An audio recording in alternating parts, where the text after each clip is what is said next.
Welcome to the channel, I'm Hayes. I talk movies all day, sometimes I talk about games, so subscribe right now if you want to be entertained. And today, I want to talk about the brand new 2021 release coming to America, starring Eddie Murphy and Arsenio Hall, along with Eddie Murphy and Arsenio Hall and Eddie Murphy and Arsenio Hall. Yeah, they play a bunch of characters in this. Now, I am going to get into some spoilers in a little bit, and I'll give you a warning once I do, but before, let me just go through just a basic review of this movie. So overall, I thought it was pretty funny, and as a comedy, that's quite important. The story made sense for something they're doing 30 years after the original movie. I like that it seems to be more of an effort to showcase the African side of things. Most of the original main cast is back, and there's even quite a few of the supporting cast members back as well. Now, I don't necessarily think you need to see the first film to understand this film. Most of the jokes exist on their own, and the story is pretty independent from the first film. There's a few references here and there, but it does enough to catch you up on what you need to know so you never really feel lost. Now, that said, although you don't necessarily need to see the original film, there are definitely some jokes in there that I think are funnier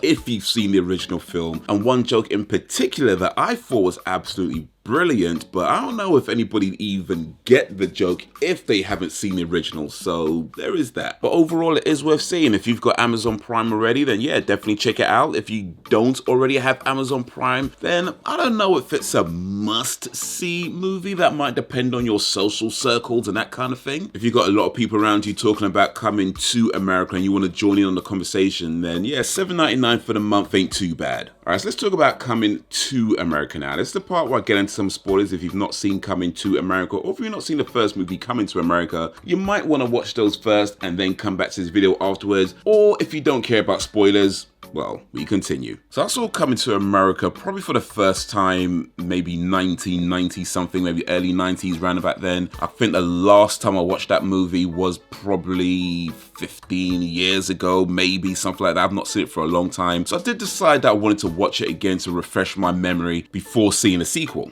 Now, bear in mind, Coming to America was made in 1988. Things were done differently back then. Much differently. Culture and society have changed so much over the last 30 years, so movies and other forms of arts reflect that. So it's definitely an interesting experience of watching a movie that I haven't seen for such a long time and being reminded of how much culture and society have changed, and especially as it pertains to comedy, because I think that's where the differences really show. The types of things that we get a pass in 1988 is so not the types of things that we get a pass in 2021. And although I can watch it with my nostalgic eyes and still laugh at the jokes, part of me is kind of like, man, what in the hell were we thinking?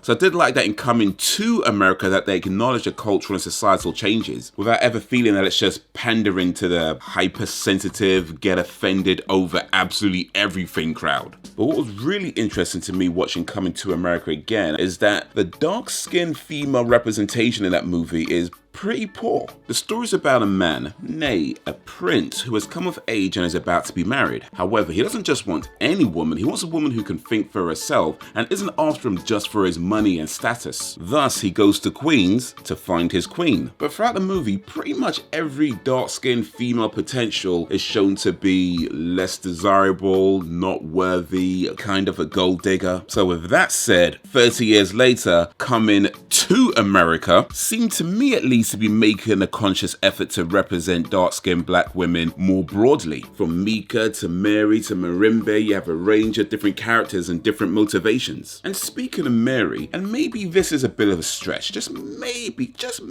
it is a bit of a stretch. Well, I did get the impression that Mary and Livia were maybe, just maybe based on Vivian and Dorothea from Bebe's Kids.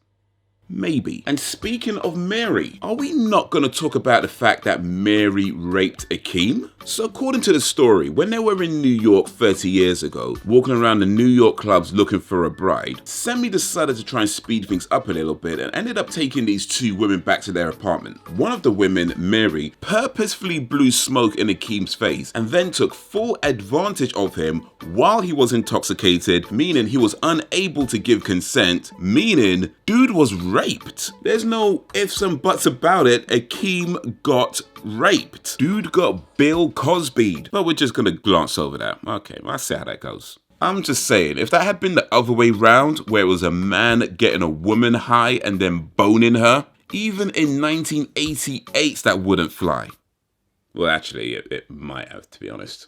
And while we're on the topic of 1988, the first movie definitely had a lot more swearing in it. Though to be fair, the first movie was mostly set in America, whereas this movie is mostly set in Zamunda, where they've already established that people are a lot more elegant and poetic with their words. Also, there is no female nudity in the second movie, none at all. In fact, they took some extra steps to cover certain body parts in the second movie. I mean, not that I was looking, it was just out the corner of my eye. Just happened to notice him, that's all, you know.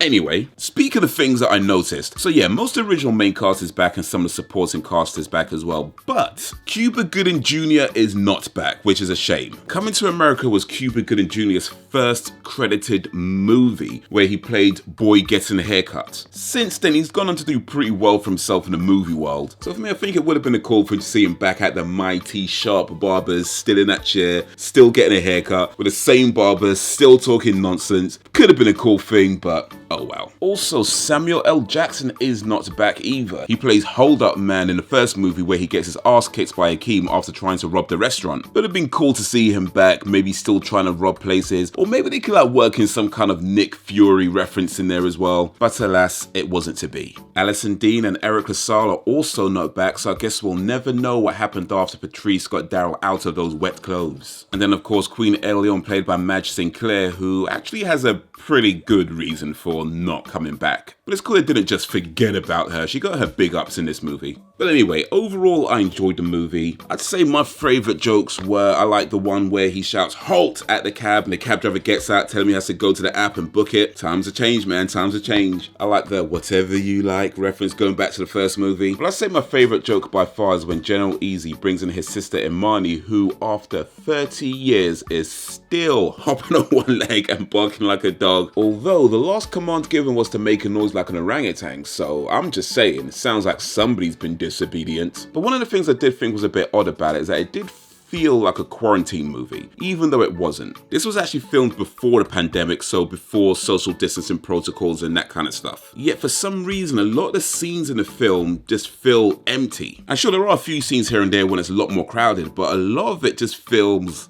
empty. Like there's not as many people as there should be. Now, I don't know if that's a budget thing or just exactly how they wanted it to be, but yeah, it just felt a bit odd for me. But still a funny film, still worth seeing, and that's what I think of Coming to America. What do you think of Coming to America? Mighty sharp or not sharp enough? Let me know down below, and while you're there, be sure to like, subscribe, and drop a suggestion if you don't mind.